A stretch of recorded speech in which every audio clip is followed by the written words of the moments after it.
El occidente del Salvador no es muy distinto del resto del país. Azul cielo y volcanes que en sus erupciones antiguas dibujaron el perfil geográfico de esta tierra.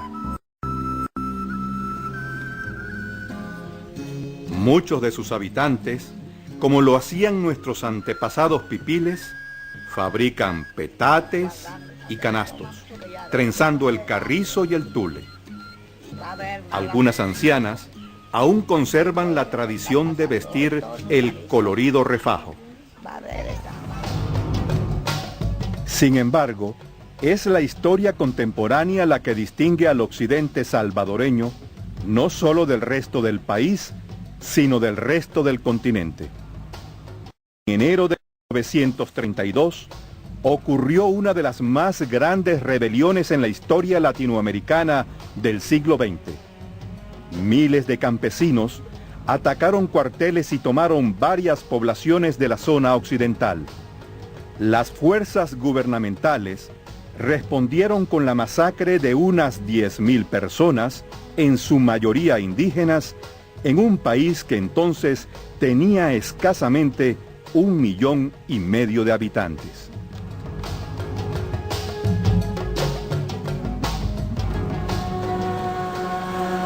El trauma colectivo originó que durante 60 años los sobrevivientes hablaran del tema únicamente en la privacidad del seno familiar.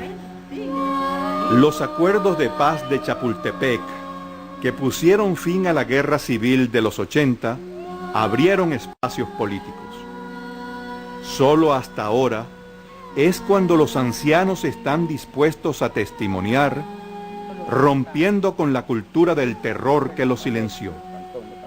La memoria a la palabra.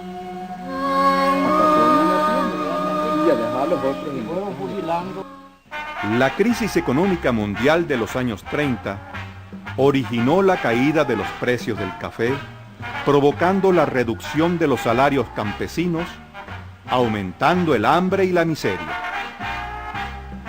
Harris, agregado militar en El Salvador, comentó un mes antes de la insurrección: entre 30 y 40 familias son propietarios de casi todo el país. Viven con esplendor de reyes. El resto de la población prácticamente no tiene nada. Me imagino que la situación actual se asemeja mucho a la de Francia, Rusia y México antes de sus revoluciones.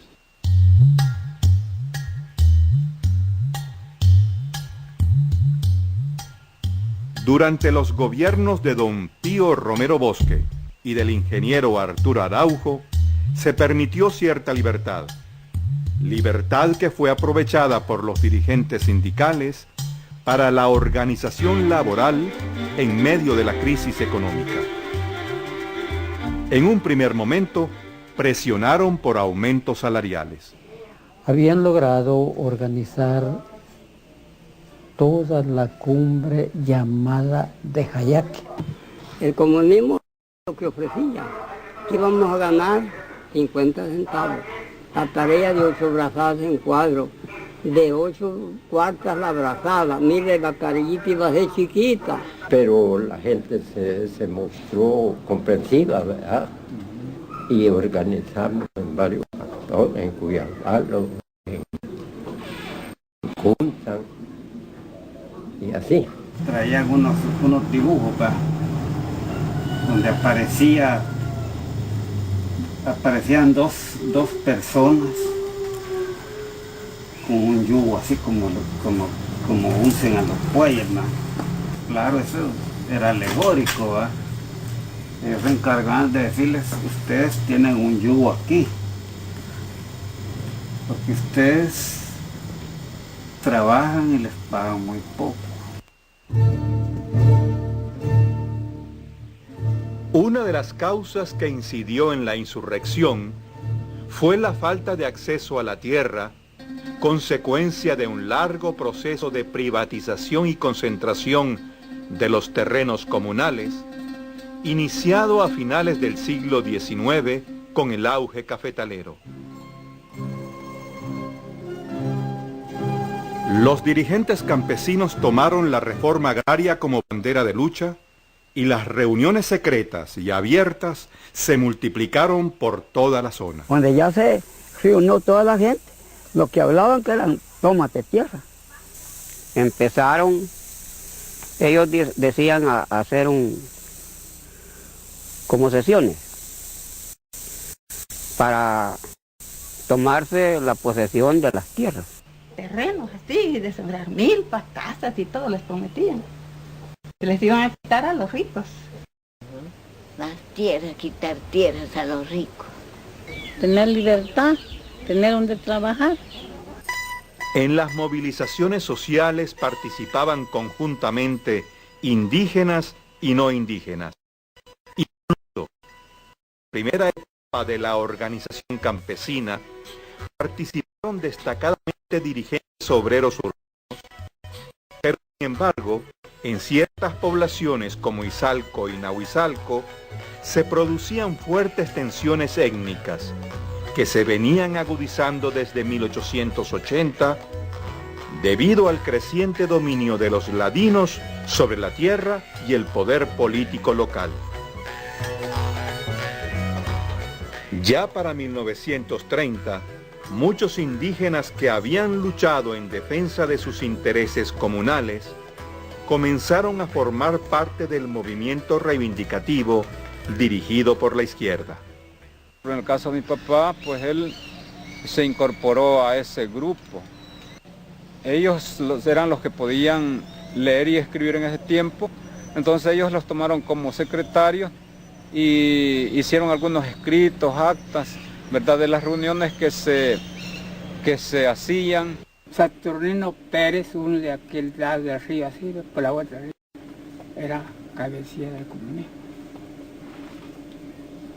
Lástima, pero, me dice, lástima, pero que esos tacipotes no te firmáramos y te lleváramos la firma y te damos un botón, me dice, para que te conozcan, sos miembros de nosotros. ¡Que viva el comunismo! Cuando eran los pueblos, ¡que viva el comunismo! Decían todos, ¡que viva! Decía. Curiosamente encontramos una dimensión religiosa acompañando al movimiento social. Durante el año 1931, en Ahuachapán, se difundió el culto a la Virgen del Adelanto, en el cual participaron activistas campesinos. La memoria de los ancianos de alguna forma vincula el fenómeno religioso con el movimiento reivindicativo. Después de esas cosas andaba una bulla de que estaba una virgen que le decían del Adelanto, ¿se acuerdan? Al poco de esa bulla comparecieron las camionadas de autoridades. En los años 20 y 30, a pesar del rígido patriarcado reinante en la sociedad salvadoreña, las mujeres tomaron parte en los movimientos políticos y sociales. Un informe de la Federación Regional de Trabajadores Salvadoreños señala que de 1.700 miembros afiliados en Nahuizalco, 544 eran mujeres.